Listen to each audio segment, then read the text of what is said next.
Hello and welcome to today's video on 4.6 Day 1, Fitting a Line to Data. Today we're going to talk about scatter plots.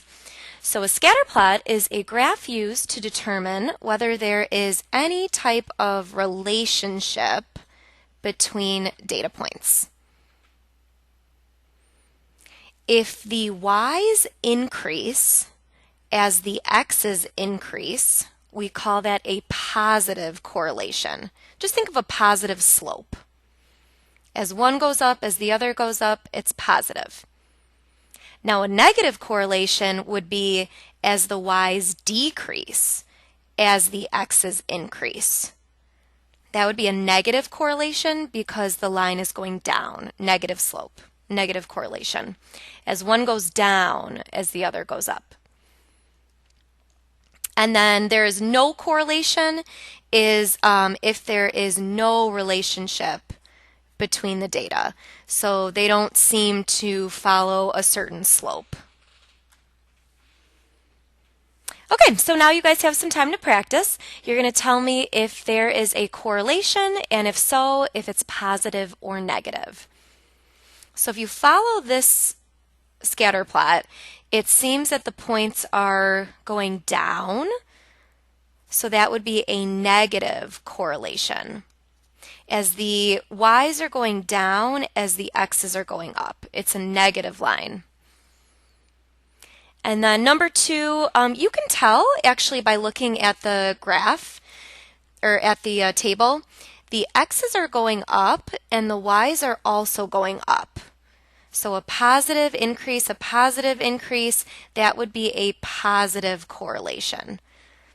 But if you wanted to sketch a scatter plot here, we can do that. 1, 2, 1, 3, 2, 4, 3, 4, 3, 5, 4, 5, 5, 5, 5, 7, and 6, 8.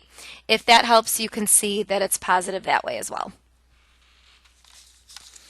Okay, on to the next page, correlation versus causation.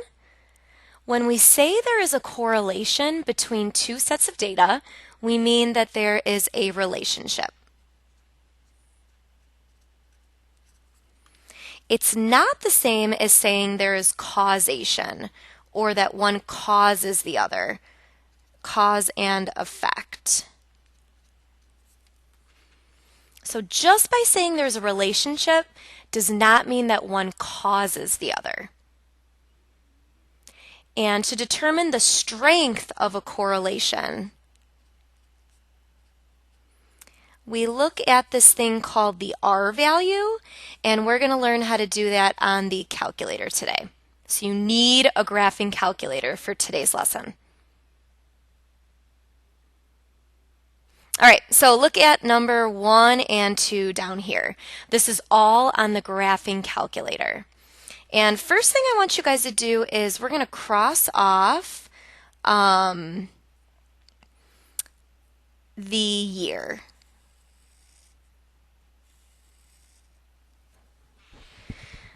Okay, and we're going to see if there's a relationship between albums downloaded and electronic tax returns.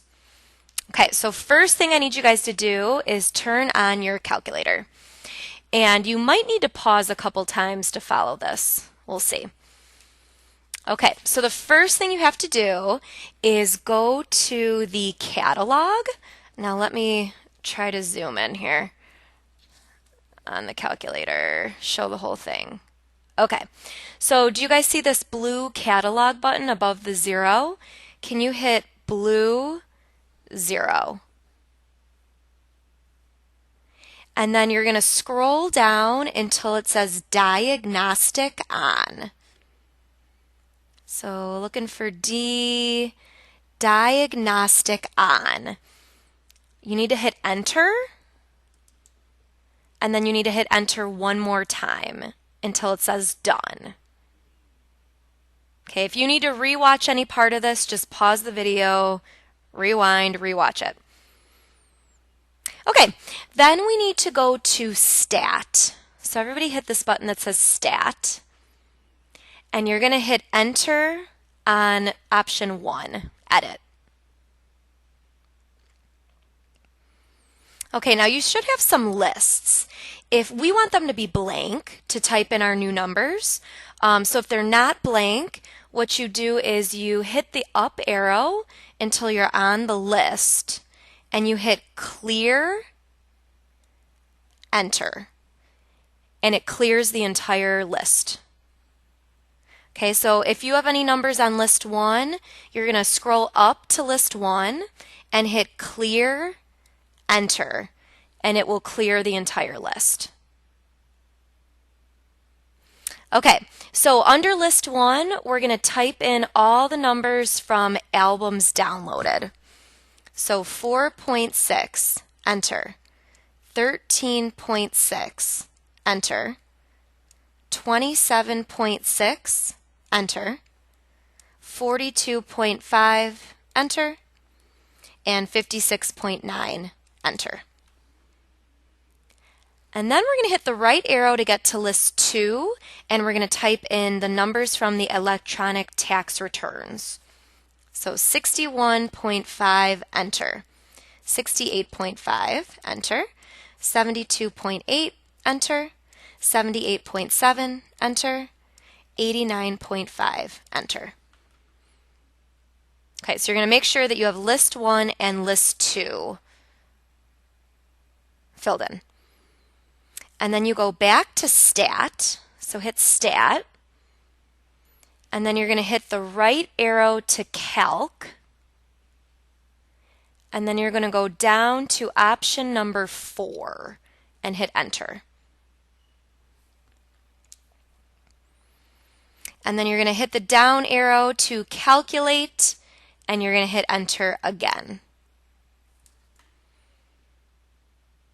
Okay, so it's asking for the R value, not the R squared. You're looking for the single R. Do you guys see it's 0.987?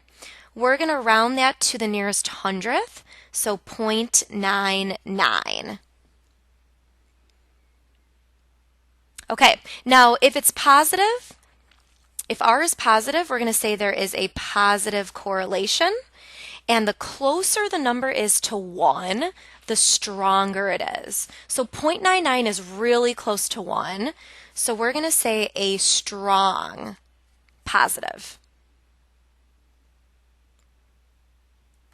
All right, same thing for this problem. Okay, so to get back to that table, you're going to go to Stat. And then to make the table, you hit Enter on option 1, Edit. And then now that we definitely have numbers, we need to clear both lists. So review, to clear the list, you hit Up, Clear, Enter. And then go over to list 1 and hit Clear, Enter. And then we're going to type in our 2 lists. Okay, so list 1 is 30, enter. 31, enter. 33, enter. 30, enter. 25, enter. 18, enter. And then hit the right arrow to list 2. 14, enter. 13, enter. 13, enter. 11, enter. 7, enter. 5, enter. Okay, when you're ready to find the R value, you hit Stat, and then hit the right arrow to Calc, and then go down to option 4. Hit Enter.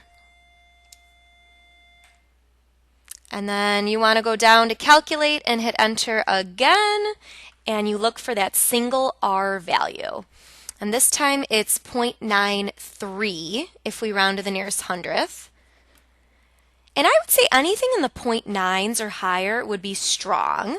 And notice it's also positive. So this would be strong, positive again.